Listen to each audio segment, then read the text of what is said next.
नमस्कार, आप देख रहे हैं कंज्यूमर किंग। मैं हूं आपके साथ कविता थपलियाल। देश में स्वास्थ्य सेवाओं को लेकर अक्सर चर्चा होती रहती है, लेकिन आज हम बात करेंगे उन्हीं स्वास्थ्य सेवाओं के जरिए की जाने वाली धोखाधड़ी की, जो मरीजों से मोटी रकम तो ऐंठते ही है और अगर मरीज ने बीमा ले रखा है तो फिर बीमा कंपनियों को भी चूना लगाने से नहीं चूकते।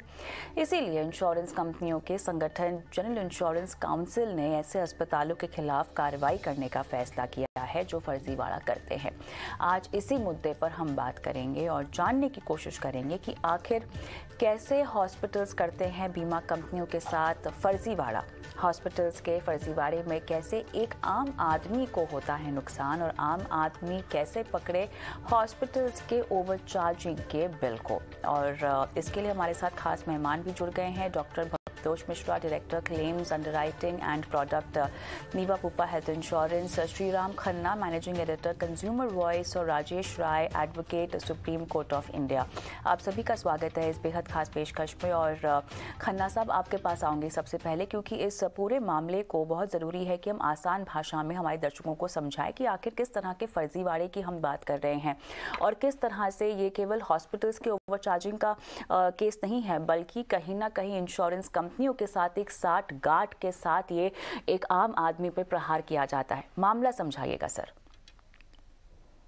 देखिए, जब एक आम आदमी अस्पताल में पहुंचता है तो ये पक्का है कि जब प्राइवेट अस्पताल से वो घर वापस आएगा तो वो दिवालिया हो चुका होगा, क्योंकि जान बचाने के चक्कर में उसने अपनी सारी जमा पूंजी और पैसा हॉस्पिटल के बिल में लगा दिया होगा। तो लोग इस डर से लोग इंश्योरेंस कराते हैं, हेल्थ इंश्योरेंस, मेडिकल इंश्योरेंस। अब मेडिकल इंश्योरेंस की भी कहानी है, क्योंकि जो हॉस्पिटल हैं वो सेवा के लिए नहीं बने, वो पैसा कमाने के लिए बने हैं। प्राइवेट हॉस्पिटल, जो चैरिटेबल हॉस्पिटल है उनकी बात नहीं कर रहा हूं मैं, जो फॉर प्रॉफिट हॉस्पिटल्स हैं, अपोलो जैसे, मैक्स जैसे, उनका केवल एक ही काम है, किसी ना किसी तरीके से जो पेशेंट आया है उसके इलाज में ज्यादा से ज्यादा पैसा कमाया जाए। तो अगर 4 पैसे में काम हो रहा है तो वो 1 रुपए का काम करेंगे ताकि वो उसको जस्टिफाई कर सके, जरूरत हो या ना हो। और एक बार बिल बन गया तो आपको देना पड़ेगा, बढ़ता क्या ना करता। अच्छा, फिर इंश्योरेंस कंपनी से अगर कवर्ड है इंश्योरेंस से पेशेंट, तो वो अनाप शनाप चार्जेस इंश्योरेंस कंपनी को भी लगाते हैं।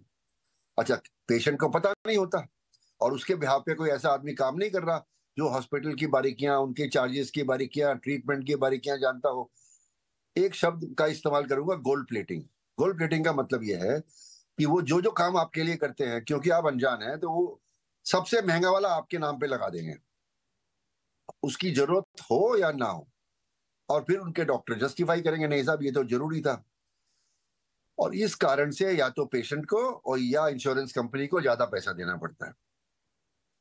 जब तक कानून द्वारा, सरकारी कानून द्वारा हॉस्पिटल्स के ट्रीटमेंट प्रोटोकॉल, उनके मैक्सिमम चार्जेस फिक्स नहीं होंगे, तब तक ये प्रॉब्लम चलती रहेगी, इंश्योरेंस कंपनीज को, पेशेंट्स को और उनके परिवारों को। ये एक बहुत बड़ी प्रॉब्लम है और इसकी सॉल्यूशन के लिए मुझे बड़े दुख के साथ कहना पड़ रहा है कि केंद्रीय सरकार की स्वास्थ्य मंत्रालय इस तरफ ध्यान नहीं दे रहा है। और अफोर्डेबल केयर जो एक सिटीजन को मिलनी चाहिए, उसके लिए उन्होंने कानून का तंत्र टाइट नहीं किया है, जिससे कि अस्पतालों और इंश्योरेंस कंपनियां दोनों मिलकर कंज्यूमर को प्रॉपर अफोर्डेबल क्वालिटी ट्रीटमेंट कर सकें। धन्यवाद। नहीं, आपने कई सारे मुद्दे यहाँ पर उठाए हैं और एक एक करके इन तमाम मुद्दों पर बात करते हैं। हमारे साथ राजेश राय सर भी जुड़े हुए हैं। सर, आपसे मैं जानना चाहूँगी, क्योंकि ये कोई मामला नया नहीं है, लेकिन जीआईसी ने जिस तरह से इस मामले को अब आगे उठाया है, कहीं ना कहीं इस वजह से भी हम देख रहे हैं कि इस पर एक स्पॉटलाइट आ गई है और तूल पकड़ रहा है मामला। लेकिन मामला नया नहीं है। समझाया खन्ना साहब ने कि कितनी बारीकी से और कितनी डीपली जो है ये पूरा मामला अब घर कर चुका है और एक तरह की पूरा प्रोसेस ही ये बन गया है। यहाँ पर डॉक्टर्स की बात कहें, हम हॉस्पिटल्स की बात कहें, इंश्योरेंस कंपनियों की बात कहें, सब मिले हुए हैं। हालांकि आई एम श्योर कुछ जेन्युइन भी होंगे जो इसका हिस्सा नहीं होंगे, लेकिन कभी ना कभी अगर पूरा तालाब ही गंदा होता है तो अच्छी मछली भी उसमें जो है लिपटे में आ जाती है। राजेश राय जी, आपसे मैं यहाँ पर समझना चाहती हूँ, यूनिफॉर्मिटी की बात हुई है चार्जेस को लेकर, जो हम अभी तक आता हुआ नहीं देख रहे हैं। अफोर्डेबल हेल्थ केयर की बात, ये मुद्दे नए नहीं हैं, ये मुद्दे बहुत पुराने हैं और हमेशा से इसकी मांग होती आई है। लेकिन अब जिनके साथ इस तरह की धोखाधड़ी हो रही है, जिस तरह का फर्जीवाड़ा हो रहा है, वो इसको किस तरह से पहचाने और किस तरह से आवाज़ उठाए? क्या हमारे कोई हक हैं? क्या हम इसकी लड़ाई लड़ सकते हैं? या हमें हमारी पॉकेट से तो पैसा जा नहीं रहा है, ये कैशलेस की ज़्यादा केसेस हैं, तो हमारी पेट से कुछ, हमारे पॉकेट से कुछ जा नहीं रहा है, तो ये आपस में निपट लें और इनको जो करना है कर ले। लेकिन सवाल यहाँ पर यह है कि आपके साथ कहीं ना कहीं धोखाधड़ी हो रही है, कैसे उसको देखे एक आम आदमी? जी बिल्कुल सही कहा आपने, धोखाधड़ी हो रही है और हमें पता भी होता है कि धोखाधड़ी हो रही है, फिर भी इसके बाद हम कुछ नहीं कर सकते। देखिए, मोस्ट ऑफ द टाइम जब इंश्योरेंस कराते हैं तो ये कहा जाता है कि ये कैशलेस इंश्योरेंस है और ये बहुत ही बढ़िया आपके लिए रहेगा। जब भी अगर आप बीमार पड़ेंगे तो you don't have to plan कि आपको पैसा वहां भी देना होगा, और दुनिया भर की और बातें कही जाती हैं। लेकिन जब एक्चुअल में हॉस्पिटल जाता है पेशेंट, और पहले तो ये कहा जाता है कि जी इसमें आपका कवर्ड नहीं है, फिर टीपीए से बात होती है और फिर करके नहीं जी कवर्ड है, फिर कवर्ड के बाद जो है कि ये कहते हैं नहीं आपको इतना पैसा जो है कि इंश्योरेंस कंपनी देगी, इतना आप देंगे। तो जनरली ये जो पब्लिक को या पेशेंट को या कंज्यूमर को ये समझ आता है कि इसमें बहुत क्लियर रहता है कि this is a nexus between hospital और जो इंश्योरेंस कंपनी है। अब जहां तक इसका निवारण है, जो इसका सॉल्यूशन है, डेफिनेटली सॉल्यूशन है। एक तो अगर अमाउंट चार्ज किया गया विच इज बियॉन्ड और क्लेम किया गया कि ये कैशलेस है और बाद में जो कि चार्ज किया गया है, तो आप उसके लिए जो है कि कंज्यूमर कोर्ट डेफिनेटली जा सकते हैं। फिर आपका जो है कि IRDA में भी है, वहां भी जा सकते हैं, ओम्बड्समैन भी है। लेकिन अमाउंट इतना डिफरेंशियल होता है। सपोज करिए कि 1 लाख का है, 20,000 30,000 आपकी जेब से ले लेंगे, 30,000 के लिए आप कंज्यूमर कोर्ट जाएंगे। और नॉर्मली जो है कि कंज्यूमर ये सोचता है कि भैया बजाय कि मैं फाइट करने के लॉयर के थ्रू करूंगा तो ज्यादा कॉम्पिटेंसी रहेगी, 30,000 में वो लॉयर को क्या फीस देगा और क्या फाइट करेगा। अल्टीमेटली इन सिचुएशंस में कंज्यूमर इसको ड्रॉप कर देता है, और ये जो है कि फ्रॉड चलता रहता है। और करते करते जो है कि it has been a very high proportion. हर केस में आप देखेंगे कैशलेस के नाम पे कैशलेस नहीं होता है, पेशेंट के जेब से पैसा जाता है। जब 4-5 साल तक वो लगातार इंश्योरेंस देता है और अनफॉर्चुनेटली बीमार पड़ता है, हॉस्पिटल जाता है, तो उसे पता लगता है अरे भाई मैंने इतने टाइम तक प्रीमियम दिया, but it is not exactly cashless. तो डेफिनेटली जो है कि there is an action between the insurance company और जो हॉस्पिटल्स हैं।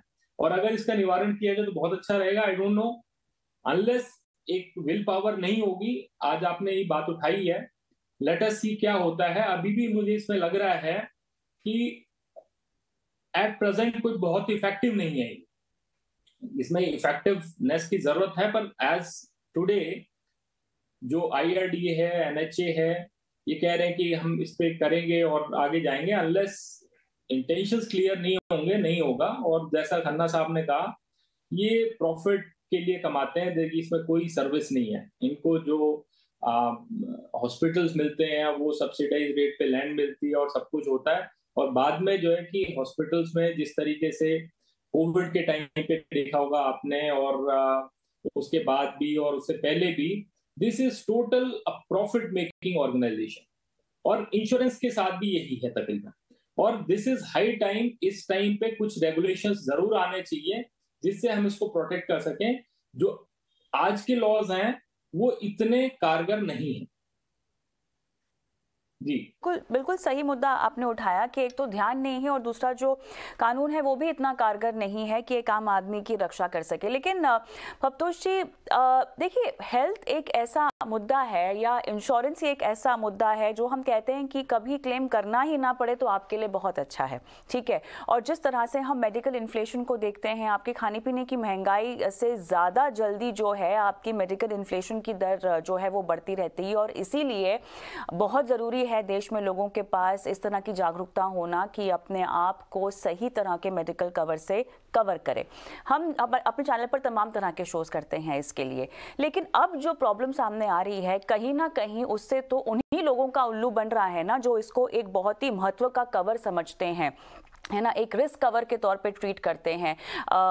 जिस तरह से महंगाई बढ़ रही है उससे निपटने के लिए सही अमाउंट का, सही कवरेज का, सही फीचर्स का कवर जो है वो खरीदते हैं, अपने लिए खरीदते हैं, अपने परिवार के लिए खरीदते हैं। कई लोग तो अपने एम्प्लॉयर से भी अपने आप को कवर करवाते हैं और हर साल जो है इसका प्रीमियम बढ़ता है। कोई चीज़ डिस्क्लोज नहीं की जो कि अपने आप में करना गलत है, आपके प्रीमियम बढ़ जाते हैं। कुछ हुआ नहीं कि आपका प्रीमियम तुरंत बढ़ जाता है, और उसके बाद इस तरह की बात जब सामने आती है तो फिर कोई क्यों लेगा मेडिकल इंश्योरेंस?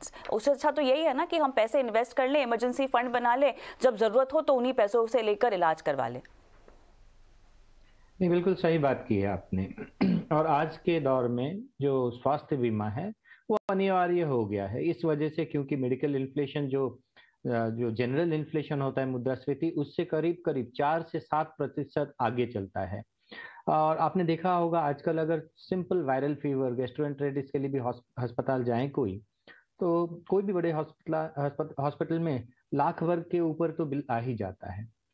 हेल्थ इंश्योरेंस इसलिए जरूरी है क्योंकि किसी ने अगर मान लेते हैं कि 10 लाख की पॉलिसी ली है तो वो हर साल 10 लाख रुपए तक की पे कर सकती है, कोई भी बीमारी हो तो। लेकिन आपने 10 लाख का अगर डिपॉजिट रखा है तो वो 10 लाख जब खत्म हो गया तो डिपॉजिट खत्म है, वो जिंदगी भर नहीं चलने वाली। हेल्थ इंश्योरेंस जैसे बाकी इंश्योरेंस रहते हैं, एक जिसको कहते हैं हम पूलिंग बिजनेस होता है। 100 लोगों का जब प्रीमियम आता है और उसमें से अगर 4, 5, 6, 10 लोगों को जरूरत पड़ती है तो उसी प्रीमियम को यूज करके उनका क्लेम पे किया जाता है। अब लोगों को जागरूकता बढ़ रही है, नीड बढ़ रही है हेल्थ इंश्योरेंस की, लेकिन और भी जागरूकता बढ़ाने की जरूरत है कि हेल्थ इंश्योरेंस 100% क्लेम पे नहीं करती। जैसे रेगुलेटर IRDAI का जैसे नॉर्म है, लिस्ट होते हैं जो नॉन पेएबल आइटम, वो बीमा में पे नहीं होते हैं, उतना कस्टमर को देना पड़ता है। लेकिन मैं ये आपको कह सकता हूं कि करीब करीब 90% से ज्यादा अमाउंट जो क्लेम होता है वो पे हो जाता है कस्टमर को। यहाँ हम बात कर रहे हैं फर्जीवाड़े की, और हमने ये 3 साल में देखा है जो मेडिकल इन्फ्लेशन कोई 4, 5, 7% नहीं, उससे कई ज्यादा 10% से लेके 17 से लेके 20% बढ़ा हुआ है। और इसका एक कारण है फर्जी जो हो रहा है क्लेम में। अब फर्जी कई तरीके के होते हैं, जैसे पहले खन्ना साहब ने बताया, राजेश साहब ने बताया कि ऐसे होता है कि हॉस्पिटल ओवर ट्रीट करते हैं, उसको मेडिकली और इंश्योरेंस टर्म में एब्यूज कहा जाता है।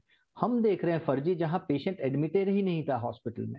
हम देख रहे हैं क्लेम ऐसे आते हैं जिसमें पेपर फैब्रिकेट करके सिर्फ पेपर दिया गया हो, पेशेंट कभी एडमिट नहीं हुआ है। ऐसे ऐसे फर्जी आते हैं कि एक ने बीमा ली है, उसके जगह पे और कोई एडमिट होकर ट्रीटमेंट ले लिया। तो इसमें देखा जाता है कि कई बार कुछ कस्टमर होते हैं, कुछ डिस्ट्रीब्यूटर होते हैं, कई बार हॉस्पिटल कुछ होते हैं जो शामिल होते हैं इसको, ये फर्जी क्रिएट करने में, फर्जी क्लेम करने में। इससे किसको नुकसान होता है? नुकसान कस्टमर को होता है इवेंचुअली, क्योंकि इससे जो क्लेम गलती से पे हो जाता है, क्योंकि हर बार इसको पकड़ना पॉसिबल नहीं होता, तो ये हेल्थ इंश्योरेंस के प्रीमियम में बढ़ोतरी ला रही है। और आपने जैसे कहा, अगर प्रीमियम इतनी बढ़ती जाएगी, अनअफोर्डेबल हो जाएगा हमारे पब्लिक के लिए, जनरल पब्लिक के लिए, तो हेल्थ इंश्योरेंस का फायदा क्या है लोगों को? स्वास्थ्य बीमा फिर नाम का रह जाएगा, और उसी को कंट्रोल करने की जरूरत है। और यहाँ पे मैं आखिरी बात ये करूंगा कि देखिए, जो हेल्थ इंश्योरेंस है, इंश्योरेंस बिजनेस भारत में जो है, ये हेविली रेगुलेटेड बिजनेस है।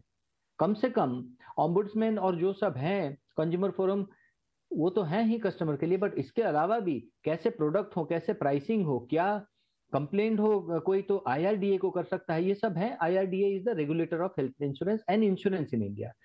बट आप अगर हॉस्पिटल की देखें तो भारतवर्ष में कोई रेगुलेटर है नहीं स्वास्थ्य के लिए।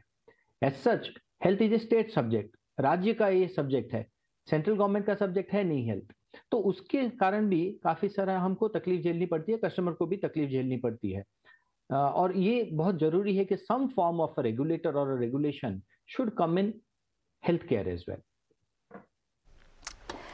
ऑम्बुड्समैन की बात की आपने, कंज्यूमर फोरम की बात की आपने, लेकिन इस पर तो तब जाया जाएगा ना जब हमको समझ में आए कि हमारे साथ फर्जीवाड़ा हो रहा है। और खन्ना साहब, इसी पॉइंट को मुझे स्ट्रेस करना है, क्योंकि अगर मैंने अपने लिए हेल्थ इंश्योरेंस ले लिया, अच्छा एक तो होता है कि आप एम्प्लॉयर के जरिए कवर्ड हैं, ठीक है। दूसरा, अगर आप थोड़े से बहुत ही जागरूक शख्स है तो आप अपने आप को अलग से भी हेल्थ इंश्योरेंस से कवर करेंगे, क्योंकि आपको पता चलेगा कि जब ये कवर खत्म हो जाए एम्प्लॉयर का तो कम से कम ये तो मेरा जारी रहे।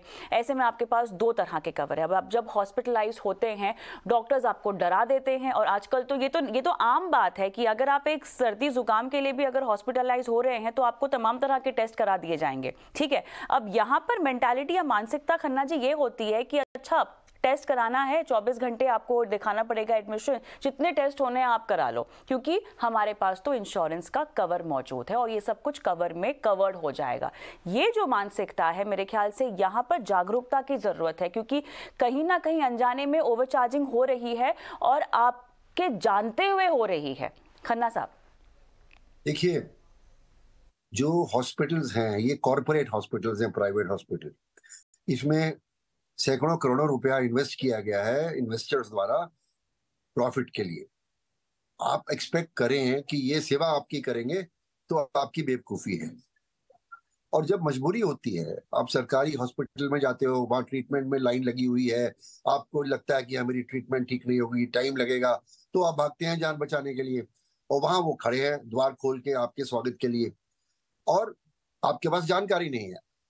उदाहरण के तौर पर एक हॉस्पिटल, प्राइवेट हॉस्पिटल, जब एक ही ट्रीटमेंट के 3-3 रेट लगा के रखा है, 4-4 रेट, एक रेट जो उसने CGS central government health service के साथ एग्री करा है, दूसरा रेट जो उसने कॉर्पोरेट क्लाइंट्स, जो उसमें बड़े कॉर्पोरेशंस हैं जिनके हजारों एम्प्लॉइज हैं, उनकी कवरेज करी हुई है, उनके लिए उनको चार्ज करता है। फिर तीसरा है जो इंश्योरेंस कंपनीज के साथ इनके कॉन्ट्रैक्ट हैं। चौथा है जो आम आदमी है, जो रैक रेट है। सबसे हाईएस्ट रेट तो आम आदमी को लगता है। अगर आप बिना इंश्योरेंस के, बिना सीजीएचएस की कवरेज के, बिना कॉर्पोरेट कवरेज के आप हॉस्पिटल में चले गए तो आपकी हालत वो होती है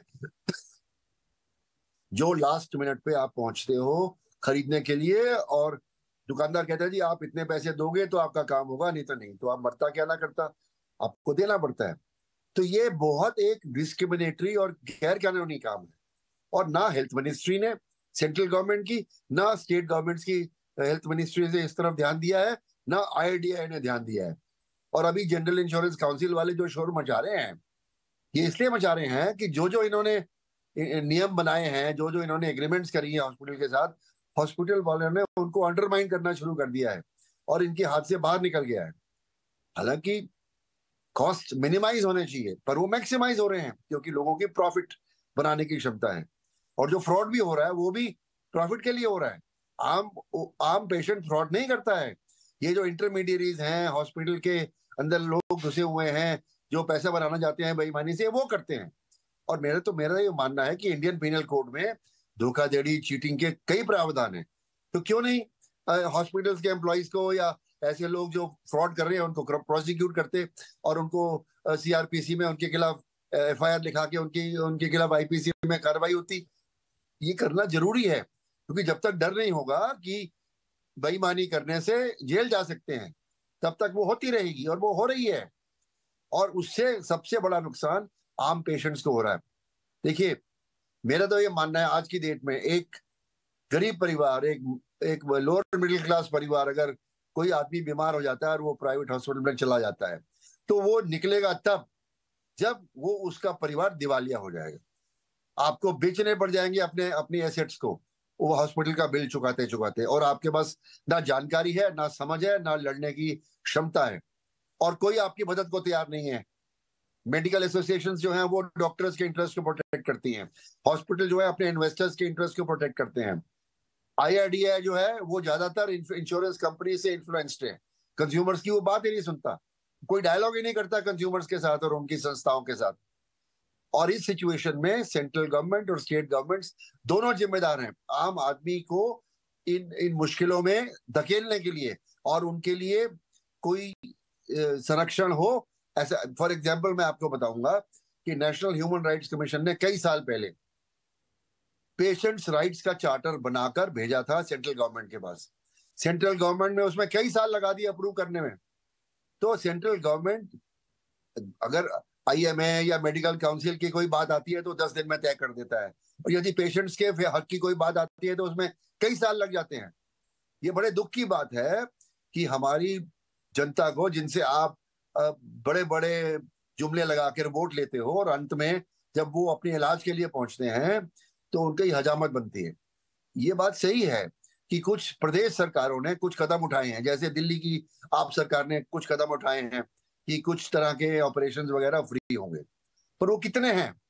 टोटल ऑपरेशंस में 10, 20, 25% होंगे जो दिल्ली में होते हैं।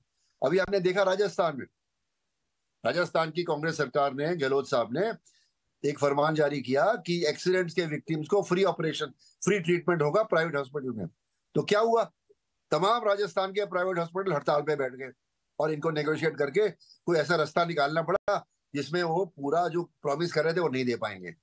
और ये केवल राजस्थान और की बात नहीं है, ये हर प्रदेश में है, क्योंकि डॉक्टर्स यूनियनाइज्ड हैं, मेडिकल एसोसिएशंस, मेडिकल काउंसिल्स और जो इन्वेस्टर्स हैं इनके हॉस्पिटल्स के, ये सब एक तरफ हैं और पेशेंट्स दूसरी तरफ हैं। बिल्कुल, इसी तो पर इस पर नकेल तब कसेगी, इस पर रोक तब लगेगी जब आप जागरूक होंगे, जब उपभोक्ता जागरूक होगा, जब पॉलिसी होल्डर जागरूक होगा। भवतोष जी, आप हमारे साथ हैं और आप काफी बुनियादी तरीके से मजबूत बात कर रहे हैं। अब ये बताएं कि एक पॉलिसी होल्डर कैसे इस साठगांठ को परखे, समझे, एक खाका, एक चेकलिस्ट आप हमें बताएं कि अगर आपके साथ ऐसा हो रहा है तो कहीं ना कहीं धोखाधड़ी का शिकार आप बनाए जा सकते हैं।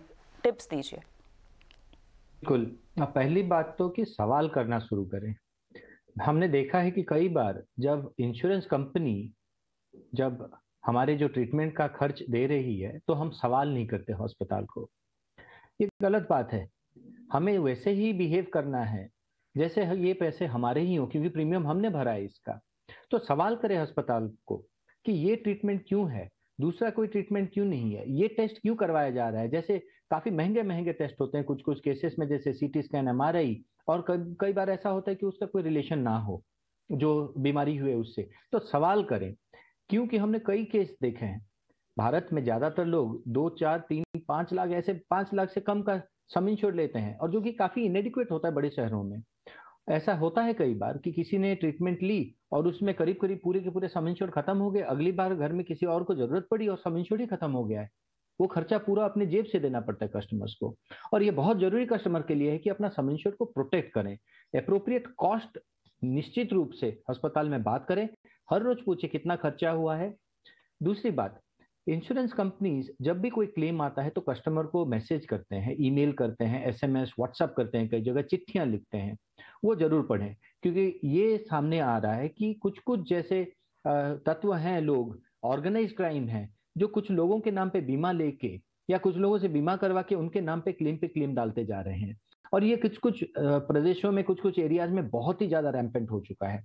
उसमें जरूरी है कस्टमर को ये जानना कि कोई कम्युनिकेशन अगर बीमा का मेरे पास आ रहा है कि आपने क्लेम किया है, तो उस कंपनी में जरूर बात करें, क्योंकि हो सकता है उनके अनजाने उनके नाम पे कोई बीमा लेके या उनके थ्रू से कोई बीमा लेके उस पे उनके इंश्योरेंस पॉलिसी पे कोई दूसरा क्लेम करते जा रहा हो। ये सब चीजों का ध्यान रखें और अपने पॉलिसी को जरूर पढ़ें। कई बार ऐसा देखा है हमने कि लोग पॉलिसी ले तो लेते हैं लेकिन उसको पढ़ते नहीं है। जरूर पढ़ें। कोई भी डाउट हो, इंश्योरेंस कंपनी के सारे टोल फ्री नंबर्स होते हैं, वहां पे फोन करें, उनको पूछें, जानकारी लें कि ये बीमा क्या पे करेगी, क्या पे नहीं करेगी। और आखिरी बात ये करूंगा कि काफी सारे हॉस्पिटल जो फर्जी होते हैं, कई सारे हॉस्पिटल ऐसे हैं जो सिर्फ पेपर में एग्जिस्ट करते हैं। सही मायने में जाके आप उस एड्रेस पे ढूंढे तो अस्पताल है ही नहीं, सिर्फ पेपर में एग्जिस्ट करते हैं। तो इनका एक लिस्ट सारे इंश्योरेंस कंपनी अपने वेबसाइट में रखते हैं। कस्टमर को भी ये लिस्ट भेजते हैं लिखित तौर पे, लेकिन लिखित तौर पे जो होता है वो साल में एक बार जाता है, तो बीच में ये लिस्ट चेंज होता रहता है कई बार। तो उनके वेबसाइट में जाके जरूर देखें कि जिस अस्पताल में वो ट्रीटमेंट करवाना चाहते हैं, क्या वो फर्जी अस्पताल है, क्या ऐसा हॉस्पिटल है जिसको इंश्योरेंस कंपनी ने उसको एक्सक्लूडेड लिस्ट में डाल रखा है क्योंकि उस अस्पताल में काफी फर्जी क्लेम हिस्टोरिकली पाए गए हैं। इन सब चीजों का अगर ध्यान रखेंगे कस्टमर, तो उनके साथ ये जो फाइनेंशियल फ्रॉड हो रहा है वो कम ही होगा। ऑलराइट, राजेश जी, अब ये बताएं कि शिकायत की गुहार कैसे लगाई जाए? ये क्या सालों सालों तक लटकने वाला मामला है या जल्दी निवारण हो सकता है अगर किसी को शिकायत करनी हो तो? जी सॉरी, प्लीज गो अहेड। जी राजेश जी। जी, मैं तो यही कहूंगा, इसमें बेसिकली इंटेंट और जैसा मिश्रा जी ने कहा, खन्ना जी ने, मैं सारी बातों से मिश्रा जी के नहीं सहमत करता।